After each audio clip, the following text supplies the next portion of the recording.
relief to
sustain muna.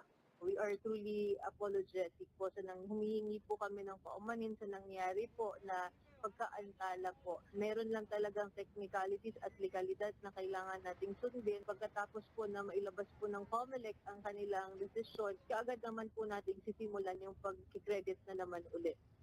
Another transport group, Pasang Mazda, tells CNN Philippines it understands the setback. But as fuel prices remain high, they are reviving the call to increase the minimum fare from 9 pesos to 14 pesos in Metro Manila, Central Luzon, and Southern Tagalog. Kala natin magbabago ng presyo ng petroleum product in a month time.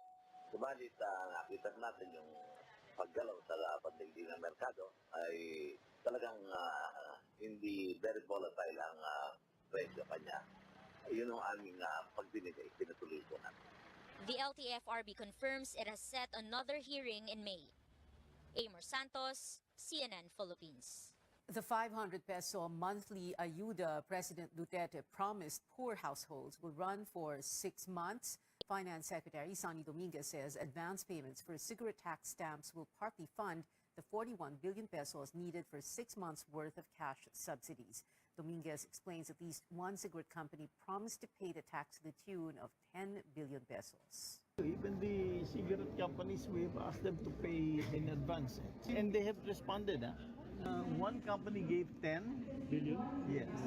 Not gave, they advanced the purchase of the cigarette stamps. Let's say their inventory for cigarette stamps is on the average 7 billion. So sabi ko, you have the 7 billion plus 10 more for one company. The other one, I think, is about 7 or 8 cigarette stamps. They had give it to us. And they just bought in advance. Mr. Duterte last month ordered the department to more than double the unconditional cash transfers from 200 to 500 pesos to help the poor cope with costly fuel and goods. Acting Budget Secretary Tina Rose Ganda previously said the financial assistance would only be good for 3 months, with funding to be sourced from excess revenues collected from dividends remitted by state-owned corporations and from the value-added tax on oil. Tragedy in Navotas City earlier today. One person died and more than a dozen others rushed to the hospital following an ammonia leak incident. Paige Javier joins us now. Paige, tell us what happened. Pia, it was deja vu for residents of Barangay and BBS Kaunlaran following another leak at Magsimpan Ice Plant. Just last year, a leak was also reported in the same plant right behind me here in Navotas City. The plant has been closed pending completion of the necessary requirements. Around 3 this morning, residents had to evacuate due to the foul smell and threat of ammonia exposure. The LGU shut the plant while the investigation is ongoing and while it has not yet been declared safe. Sinasabi ho sila na isang parte ho ng cooling system na tinatawag pong relief valve na baka ho naging defective. At ito yung dahilan kung bakit ko nagkaroon ng gas leak. ito ho ay hindi pa opisyal na result ng report. The city's disaster office says this is the third ammonia leak incident in the plant in the past 2 years. 14 residents rushed to the hospital have returned home, while the cause of death of the lone casualty is still being determined. The nephew of the 49-year-old victim recounted his uncle's last moments. Lahat ng tao dito, as in lahat, walang natira. Nagtatakbuhan na lang kami. So siguro nagpanik na rin yung chewing ko na siyempre may sakit sa puso. Iniiwasan makaamoy ng ammonia. So yun, yung hindi na talaga niya kaya. Ammonia is a chemical compound used as a refrigerant to make ice. Navotas is known as a largely fishing community, and these plants provide ice for them to preserve their catch. Pia. Paige, will there be penalties for the ice plant? Pia, we asked that earlier, and authorities cannot determine that as of now. They say they still have to meet with the plant's management, which there's also no date when this meeting will take place. They're also looking at the compliance requirements to see if there were indeed violations committed by the plant's management. The Navotas LGU is also looking into possibly reviewing the zoning of the city to see if there can be restrictions on where ice plants should be located to ensure the safety. Authorities say the Magsimplan plant has been around for at least 10 years and that there are also safety checks being conducted regularly. But the casualty's nephew appeals to the plant's owner. Ang tagal na niyan dyan. Almost simula sanggol pa lang ako, nandyan na yan eh. Ang may advice ko lang sa may-ari ng planta, ano na lang po, lipat na lang or kung pwede, i-renovate na lang nila. Kasi hindi po tayo safe eh. We're still reaching out to the management of the plant to get their side of the story, but we have yet to receive a response. Also, earlier, we saw personnel of the Bureau of Fire Protection enter the plant, as well as a truck, but we're still awaiting more details on this or any development on their probe. Pia. Paige Javier there reporting.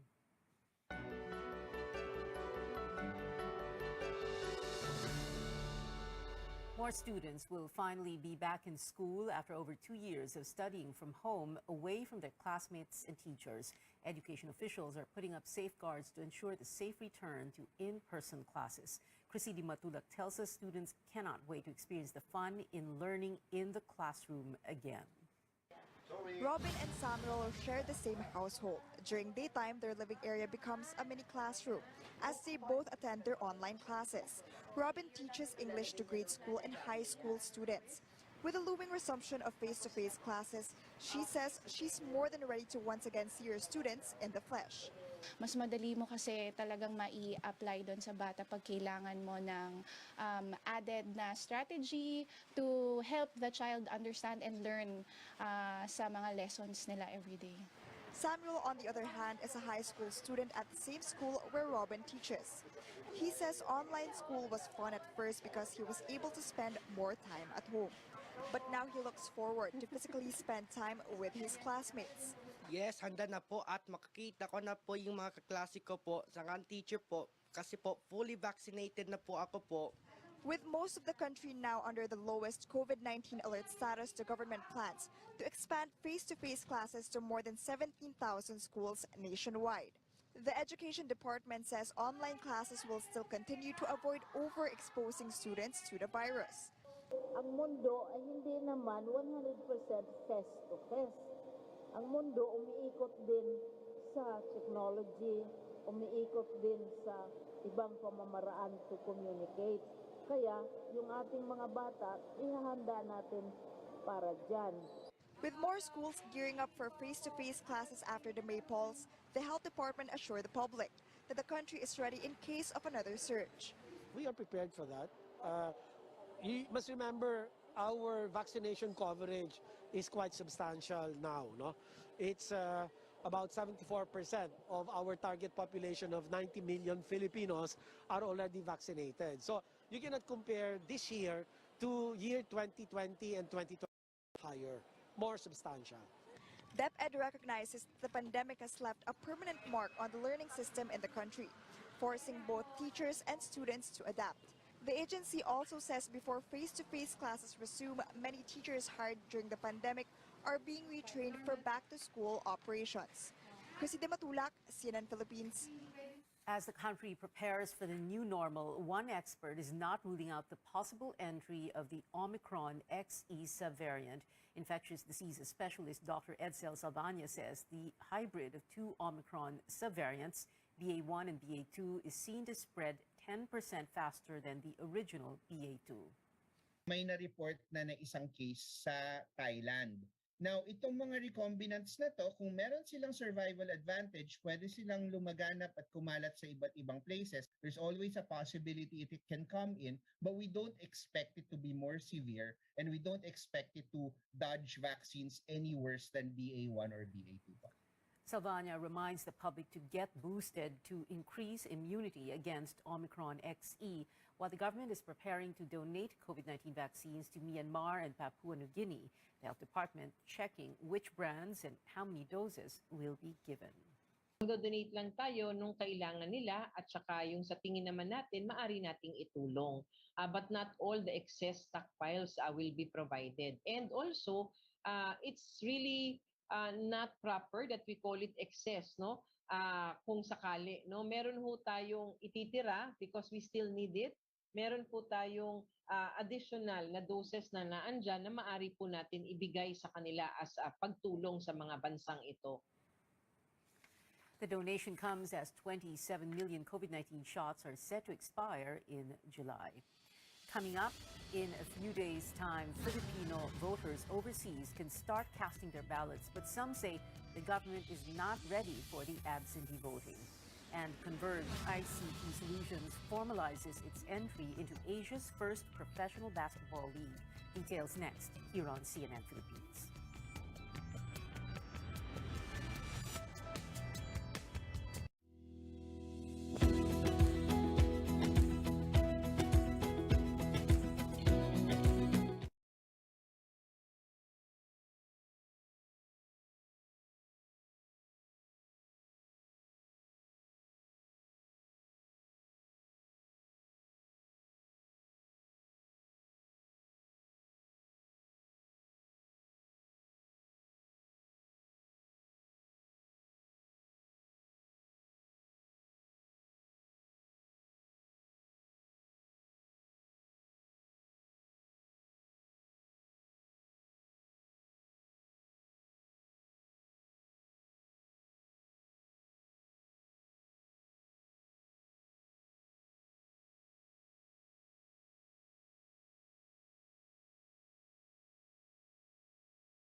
You're watching Newsnight on CNN Philippines. A check on the weather first. A rainy night still for Metro Manila with a low pressure area and the shear line seen to bring cloudy skies with scattered rain showers in the region. It is the same situation for Central Luzon, Calabarzon, Mimaropa, Bicol, Visayas, and Mindanao. Cloudy skies with rains will be felt in Cagayan Valley, while the rest of Luzon will have partly cloudy to cloudy skies with isolated light rains. The LPA was last spotted 260 kilometers east-northeast of Davao City. Pag-asa says it has low chances of developing into a storm in the next 24 hours.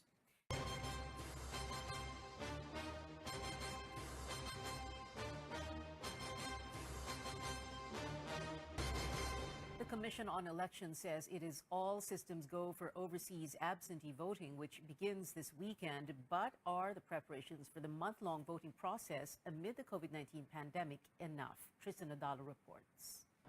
Some overseas Filipino workers are sounding the alarm over what they describe as late preparations on the part of the Philippine government for the absentee voting period. An OFW group in Hong Kong laments the lack of coordination with the Filipino communities, with their situation made more complicated by the surge in COVID-19 cases. Sana nasasabi agad ang mga bara o kung may problema. At syempre, nai-inform din namin yung aming mga members at yung iba pang mga OFWs. So, at napaghahandaan ng mga parties dito yung ilang mga matters regarding sa mga volunteers such as poll watchers at iba pa. Dahil din dun sa delay at kawalan ng public information, bulag na bulag yung communities. Filipinos in Saudi Arabia fear that not all of them can cast their vote during the absentee voting period starting this weekend. May 3 centers lang of precinct ang voting centers ang meron sa Saudi Arabia. May mga areas, may mga lokasyon na kailangan pang magbiyahe ng 12 oras para lang makaboto via land. COMELEC data show that there are close to 1.7 million registered overseas absentee voters for the May elections. Majority of them are in the Middle East and Africa, followed by the Asia-Pacific region.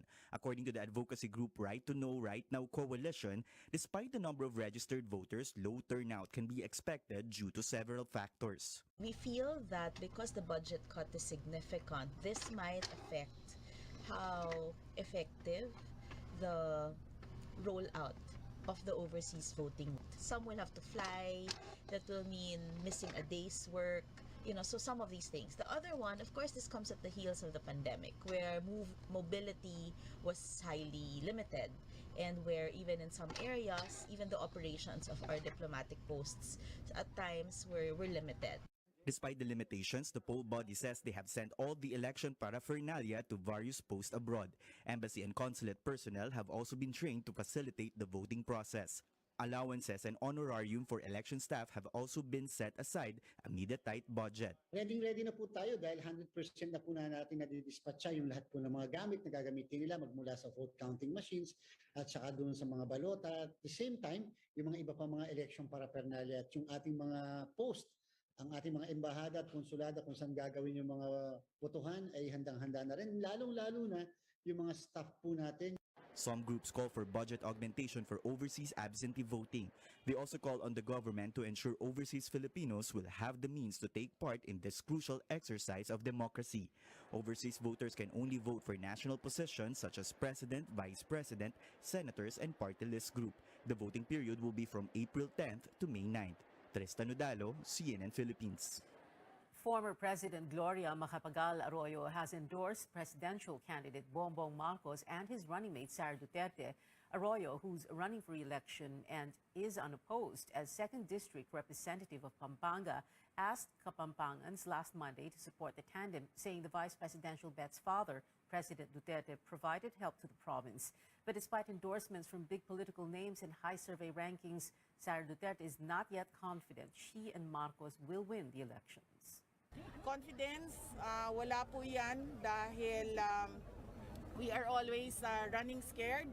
Yan po dapat ang mindset namin dahil hindi po natin, wala pong kasiguraduhan ang pagkapanalo until na-proclaim ka po.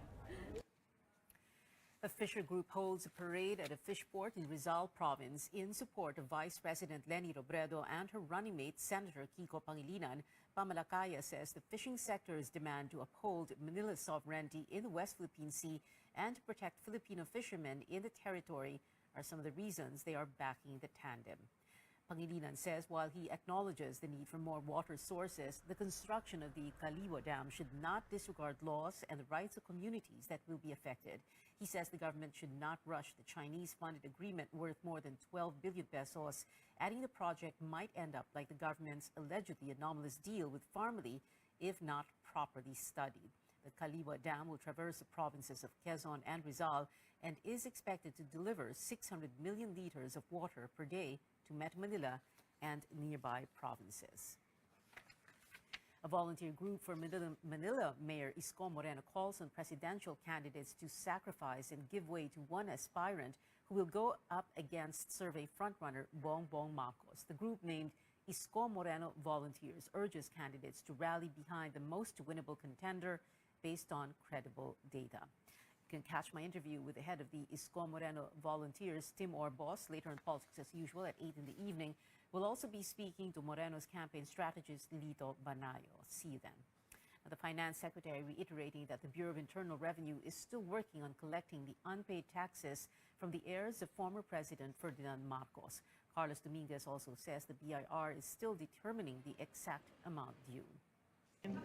there are several amounts that had been floated around. There was the amount of originally, I think, 9 billion, and then it became 23 billion, and then now because of penalties and interest, it's now, they say, around 203 billion. This has a long history, okay? This history goes back to when the estate actually was created, when former President Marcos passed away. And it has been encrusted with a lot of court cases. And my understanding from the Bureau of Internal Revenue is that they are trying to cut through all these issues in order to do the job. Former Senate President Juan Ponce Enrile has come to the Marcos family's defense. He says the issue is just purely political, nearly a month before the May 9 elections.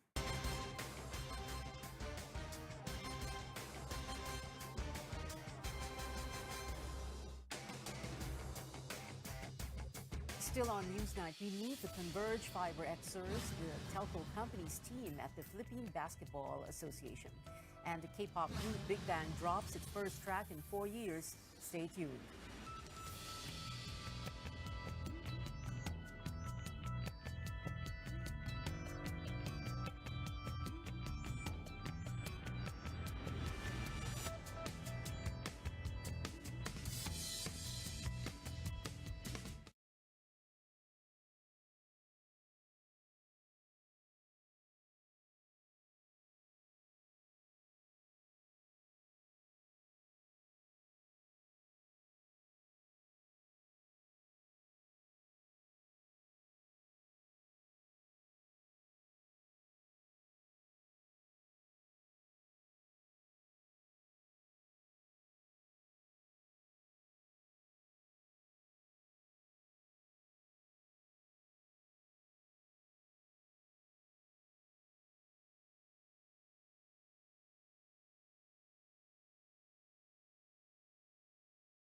Welcome back. A new team is ready to take the PBA by storm beginning the next season in June.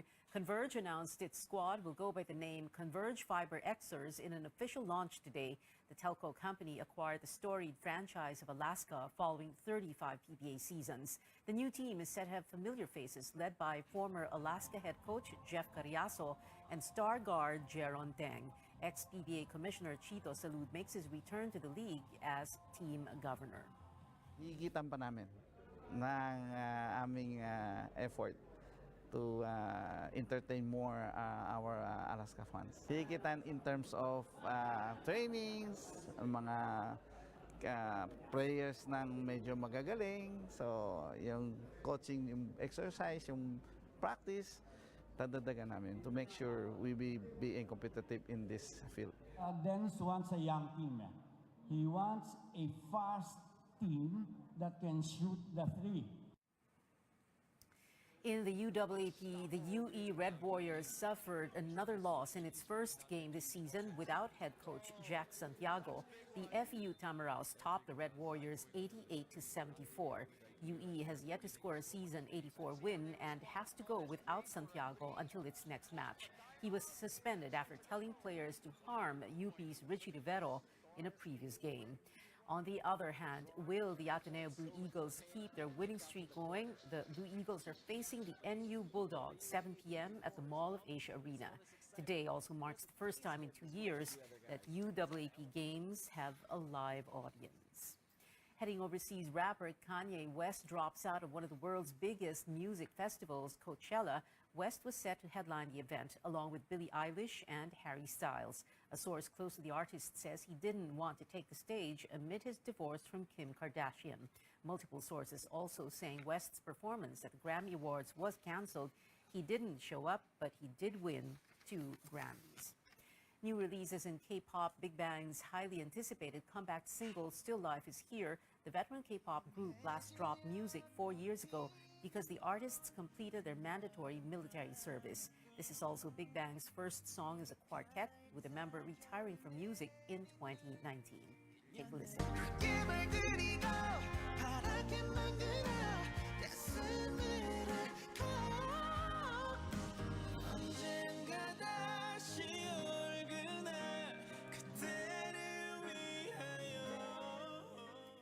EXO fans have a lot to be excited about too, with vocalist Suho dropping his second mini-album, Grey Suit. This also came with an emotional music video for its rock ballad titled Track.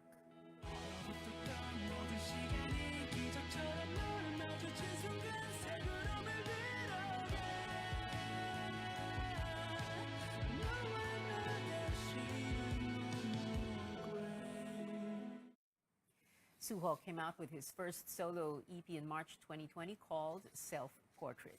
But what's new in movies and TV? A spin on a sci-fi classic and a film about something that may not be about science fiction for long. CNN's David Daniel tells us all about them on the Hollywood Minute. This is your captain. Our mission. Chart the stars. Star Trek Strange New Worlds is beaming down to Paramount Plus. Set on board the Starship Enterprise before the Captain Kirk era, the series stars Anson Mount as Captain Christopher Pike, Rebecca Romaine as Number 1, and Ethan Peck as Mr. Spock. The new Trek begins May 5th. With wheat consumption expected to double by 2050, we urgently need solutions. Welcome to the next agricultural revolution. Jane Goodall narrates Meet the Future. That's MEAT. The documentary follows the pursuit of growing real meat from animal cells without needing to breed, raise, and slaughter animals. Goodall says it would reduce water and land use, methane, animal suffering, and future viral outbreaks. Meet the Future debuts Tuesday on digital platforms. In Hollywood, I'm David Daniel. And that is it for now. Join me again on Politics as usual at 8 p.m. I'm Pia Ontiveros for Newsnight, where we go above and beyond the headlines.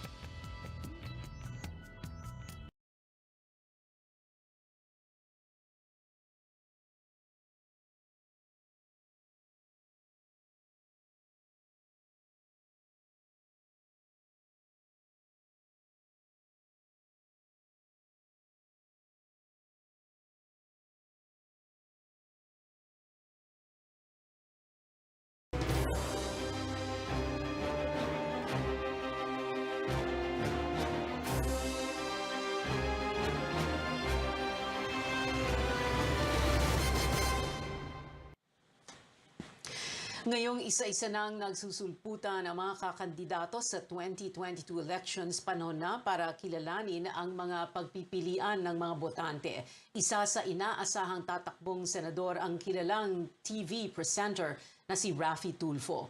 Matapos ang higit 2 dekadang career sa broadcast, nagpaalam si Tulfo sa kanyang public service program Formal siyang naghain ng COC nitong weekend.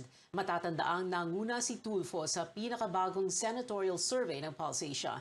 Noong Hunyo, nasa pang-apat siya sa ranking ng senatorial preferences, kasunod ni na Senator Pacquiao, Mayor Isko at Mayor Inday Sara. Pero sa kasunod na Pulse Asia survey nitong Setyembre, naungusan na ni Tulfo ang ibang tinitingnang posibleng kakandidato. At kaugnay niyan, makakapanayam natin ngayon. First time niya dito sa CNN Philippines, si senatorial aspirant Raffy Tulfo. Good evening. Okay lang ba? Is it okay if I call you Raffy or would you like Mr. Tulfo? Okay lang. Yeah. Raffy is okay. Raffy. Good evening. Okay, thank you very much, Raffy, for joining us tonight. So, wow, you tied with Alan Cayetano ranking 1 to 2 sa Pulse Asia September 6 to 11. And then, like we said earlier, no, yung June survey, ranking nyo is 3 to 6. What do you attribute this to? Is it your, some people say your brand of public service, your brand of justice, getting things done, your, popularity dahil kilala ka, no? You're a TV personality. Pangalawa nang siguro, PA, yung popularity, I think it's more of yung tiwala ng taong bayan sa akin, yung tiwala ng mga tao na malapit sa akin para idulog ang kanilang mga problema na mabilis ko naman na-actionan. So, hindi natin pwedeng lukuhin yung mga tao. Alam naman talaga nila kung ano yung taong nagsisilbi sa kanila ng tunay o nagsisilbi-silbihan lamang. In my case, nakita nila na talagang merong sincerity ako sa pagbigay ng solusyon sa kanilang mga problema, sa pagpakinig sa mga idinudulog nila sa akin. Okay, so parang the idea that you get things done, yung tinatawag na nga brand of justice of Raffy Tulfo, is that it? Yeah, another thing that I would like to point out, Pia, kasi RTIA is a product of a broken system in government. Marami kasi mga maling sistema na hindi maganda na nangyari sa gobyerno. Kaya yung mga tao, sawang-sawa na pagod na sa kalapit sa mga gobyerno, sa mga taga-gobyerno na pinaikot-ikot lamang sila, that's why they come to me. Now, kung maayos sana ang pamamalakad ng ating mga taga-gobyerno, hindi na nila kailangan ng RTIA, hindi na nila kailangan ako. Okay. It seems to be na parang you're so focused on that, na para bang ang gusto mong gawin is to help people, to get them the justice they deserve as far as you're concerned, to address their needs right away. Is this something that you will do, that yung gagawin mong batas? What are you going to do to, like you said, kasi you want to help people, you want to protect them. So what is it as a senator that you can do for them if you do get elected? Okay, thank you, Pia, for that question. Now, ang advocacy ko ay tatlo, Pia. Ito yung araw-araw na mga problema na inkwentro ng aking action center na nakakausap ko na binibigyan ko solusyon, OFW, labor, and family. So, dyan talaga magiging center ng aking advocacy, ng aking legislation to make sure na darating yung time na yung RTIA ay hindi na kailangan. Kumbaga maging paso na because nakapagpasa na ako before the end of my term kung papalarin ng mga komprehensibong mga legislation that would really solve all these problems na inilapit sa akin ng mga complainants ng OFW, labor, and family. Alam mo, Raffy, syempre yung candidacy mo or yung magiging candidacy mo and you're having filed the COC and you yourself as a personality, you are not without controversy. You're a very controversial guy. There are a lot of people who say good things about you. There are a lot of people who say bad things about you also. And I'm sure you know that, no? And then lately, napapansin ko, if you search your name on social media, there's a lot there about people canceling you. Alam mo na yun, di ba? Yung kina-cancel ka, yung nag-unsubscribe sa YouTube channel mo. What is that all about? Okay, well, first of all, yung pag-unsubscribe nila, yan, Pia, ay isang option sa YouTube na available doon sa mga tao na ayaw na mag-subscribe sa isang channel for whatever reason.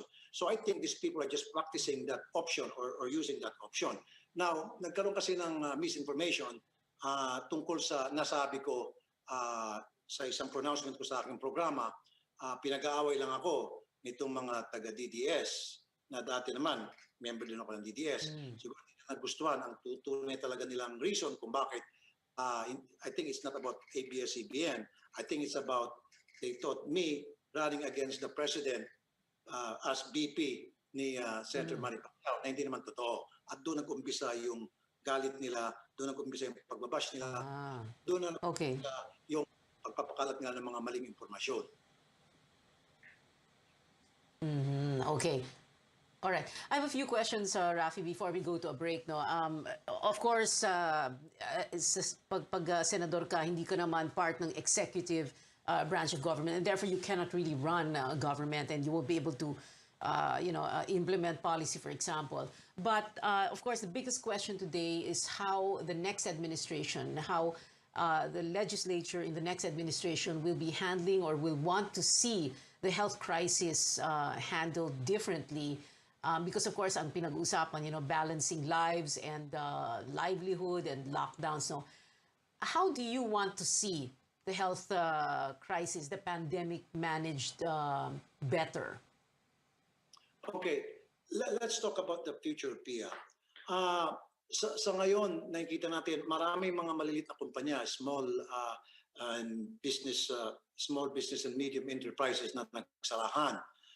Kasi yung ating economy ngayon, if you remember, if you know, na based on what we call is yung consumer-based economy. Yan ay dahil umaasa, nakasandal yung ating ekonomiya sa mga remittances ng ating mga OFW.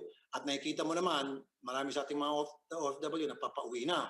So, pag ako'y nasa Senado, I will introduce legislation na para magkaroon tayo ng konting shift going to a production-based economy. At ano yung production-based economy? Napakayaman piya ng ating bansa sa natural resources. Nandiyan yung coconut, nandiyan yung cacao, sugar, banana, and so many other agri-products na bakit natin hindi i-develop yan. So I would come up with legislation na to encourage companies, corporation na mag-invest sa ganitong klaseng endeavor, corporate incentive, tax incentive na mabibigyan sila. That way, it will generate employment and at the same time, it will generate revenue for our country. Corruption, of course, systemic. No? It's like a given already dito sa Pilipinas. What would be, again, syempre, lawmaker ka, no? But what kind of strategies would you like to see in the next administration to really combat corruption? Yung parang matapos na talaga ito. And would you, for example, in the future, merong erring official, no? Would you like to see them reappointed or would you like to see them fired? Well, of course, I'd like to see them fired. First of all, I would like transparency in government. Yan kasi naiinkwento ko ngayon na problema even in my line of work kapag ako'y tumatawag sa mga iba't ibang ahensya ng gobyerno para ilapit yung tulong ng mga lumalapit sa akin, mga kababayan natin, walang transparency. Nagtatago sila. Kuminsan, pag tinatanong ko, bakit hindi na-action itong problemang ito, tinatago nila. Ayaw niyang sabihin kasi sinasabi nila, kailangan pang sabihin sa mas nakakataas. Yung pala, yung mas nakakataas, may utos sa kanila na wag magsalita dahil may nangyari ng kabalastugan. So when I get there sa Senate, then I will introduce legislation na magkaroon ng transparency in government, more transparency. Can you specify exactly how that's going to happen? Like what kind of a bill would allow more transparency in government? Sa ngayon kasi, halimbawa, meron tinatawag na privacy data law na hindi ka pwedeng manghimasok sa mga pamamalakad o ginagawa ng mga taga-gobyerno because they will always say that to you na bawal yan. Hindi naman sinasabi sa batas. Example, SALN. Ngayon, isang mainit na usapin yan na hindi pwedeng ilabas yung SALN, sa President, Vice President, at kung sino-sino pang matataas na opisyal sa ating gobyerno, at mismo yung ombudsman nagsabi niya na bawal. Bakit bawal? Pag inanungkulan ka sa gobyerno, dapat ready ka na i-open ang iyong SALN, i-open ang iyong kayamanan. Nung pumasok ka, dapat ito yung pera ko.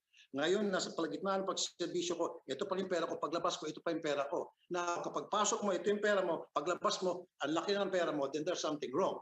So dapat there's transparency. Dapat yung SALN ng kahit sino man, mula presidente hanggang sa pinakamababang ranggo ng elected officials sa gobyerno, dapat ilantad yan sa publiko. Dapat nakikita ng publiko yung kayamanan ng mga taga-gobyerno. Alright, well, nasagot mo na yung isang yes or no question natin, Ma'am Engkot. But we have other questions for you. Rafi Tulfo, please stand by. Like I said, marami pa kaming pag-uusapan ni Senatorial Aspirant Rafi Tulfo. Abangan yan dito lang sa news.ph. We'll be right back.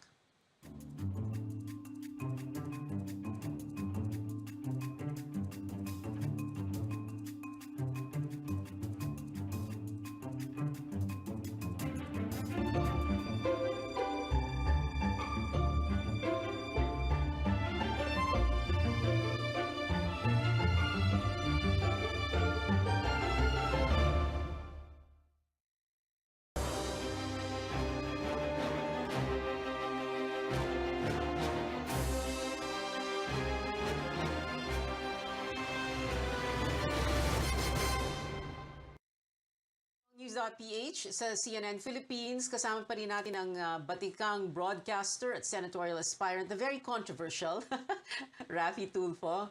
I was about to say Erwin. Yung kapatid niya kasi, naging co-anchor ko for a long time. But anyway, Rafi, before we go to the yes or no questions, just one last question. Yung yes or no pala mamaya, yes or no lang, you cannot explain. So, syempre, one of the most controversial programs of the Duterte administration, itong drug war, no, the anti-drug war.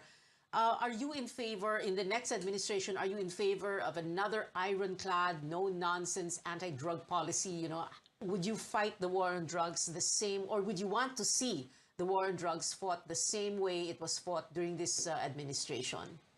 No. No. Yes. Was that no? Yes, no. Kasi marami na mamatay. No, it's okay. Hindi naman yes or no question yan. You can explain. You can explain muna. So, you're saying na hindi pwedeng ganon ulit? Kasi dapat this time magkaroon ng due process. Dapat ma-observe natin yung karapatang pantao ng kahit sino man, whether is a suspect or whether is a criminal. Meron din karapatan siya. At lalong-lalo na, wag dapat siyang pinapatay. At kung meron mang problema sa isang addict, meron naman tayong mga tinatawag na rehabilitation centers na pwede natin sila iparehab. Okay. Alright. So you're saying para bang we should take a medical approach also. It's a public health approach din dapat. Ganun ba? Yes. Kasi ang nangyayari ngayon, Pia, pag na-identify lang ang isang taong gumagamit ng droga, kahit na hindi pa, delikado, nakakatakot, at baka merong mangyari na sa taong yun. Why don't we focus instead more on yung sa health issue, sa rehabilitation? Why don't we focus on that? How to treat these addicts na para magkaroon pa silang pag-asa magbago sa kanilang buhay, para sa kanilang pamilya. Okay. Interesting to hear you say that. Okay, ito na yung mga yes or no questions. Like I said kanina, the question about the SAL-N, you already jumped into that earlier. So there are a few other yes or no questions. Again, like I said, no explanation, yes or no. Do you support lifting foreign ownership limits in the Constitution? Yes. Do you favor the reimposition of death penalty, the death penalty for drug-related crimes? No. Can I add a little bit? Because only the poor are the ones who are convicted. Because the rich people, they get away with it most of the time. Pag may pera ka, natatakasan mo. Pag yung pulubi na walang pera, yun talagang palagi nadidiin. Yun palagi ang nabibiktima. Well, not really victim. Sila talaga yung palaging nakukulong. Kahit na walang kasalanan, nakukulong sila. At sila yung nabibitay. Okay. Add a little bit. All right. Meron and even in abroad, marami sa mga nasa death row at yung iba na sentensya at nabitay na later malaman-laman na inosente pala sila. Yan, Amerika yan na with all the technologies that they have and the kind of investigation that they have, still nakakalusot pa rin doon sa butas ng justice system nila na nakukunbik ang isang inosente at nalalagay sa death row. Just imagine dito sa Pilipinas, country tayo, we're way behind when it comes to investigative system. So, just think about that. Ruby palagi ang nakukulong. Yung mga yaman, nakakalusot. Oo. Well, yeah, that's true. No, we have a lot of yung tinatawag na wrongful convictions also. This next question, although, President Duterte has said he's not running for VP, but, well, we never know yet. But the question is, again, yes or no lang ang sagot. Should a sitting president be allowed to run for vice president in the next election? Yes or no? Yes. Yes, okay. Yes. Do you favor resuming peace talks with communist rebels? Yes or no? Yes. Should the country be more aggressive in protecting its maritime interests in the West Philippine Sea? Yes or no? Yes. Okay. And my final question before I let you go, Rafi, and then before you give us some final words, no. You have a party list group, yung ACT-CIS party list group. Your wife is one of the nominees, and together with Eric Yap, right? So, right. Tatakbo ulit syempre ang ACT-CIS, and then if you do get into the Senate, it's like para bang marami kayo, kumbaga, no, in elective office. What do you think of, syempre maraming batikos pag ganoon, senador, sa isang pamilya may senador, may congressman, may mayor, may party list, ganoon. What do you think of all of that? Pia, ganito yan eh. Why should we let the people decide kung payag ba sila na senador ako at yung wife ko congresswoman, na kung ayaw na nila na magkaroon ng dalawang tulfo sa politics, then wag nilang iboto ang isa sa amin or wag nilang iboto kahit na sino sa amin. Now, if they think na magiging capable kami, magawa namin yung aming trabaho na maayos para sa kabuti ng ating bayan at mamamayan, then vote for us. Ganun lang yun. Kailangan yung taong bayan ang mag-decide. Silang bahala mag-isip at mag-decide pagdating sa halalan kung kailangan bang iluklok ang katulad ko at kapamilya ko. It's all up to them. Okay. And for my final question for you, Rafi, so right now, like we said, when we started, so ranking 1 to 2 ka sa survey, but this is the September survey, no? There's like how many months to go before the elections. So we don't really know how things will go, no? If you will still be within the top 12, hindi naman natin talaga alam, ano? What do you think, how are you going to feel if, for example, by some, stroke of, I don't know what, bad luck or something, biglang hindi ka, you don't make it, no? You don't get into the Senate. How would you feel about that? Okay lang sa akin. So, ibig sabihin, ayaw ako ng mga botante at kung pagpipilitan ang sarili ko, kung ayaw nila sa akin. So, no hard feelings. Okay. Maraming salamat sa iyong oras. Rafi Tulfo, senatorial aspirant. Independent pala, no? Independent. Thank you very much for being with us tonight, Rafi. Thank you for having me. Susunod sa News.ph, Coronation Night sa Miss World Philippines 2021.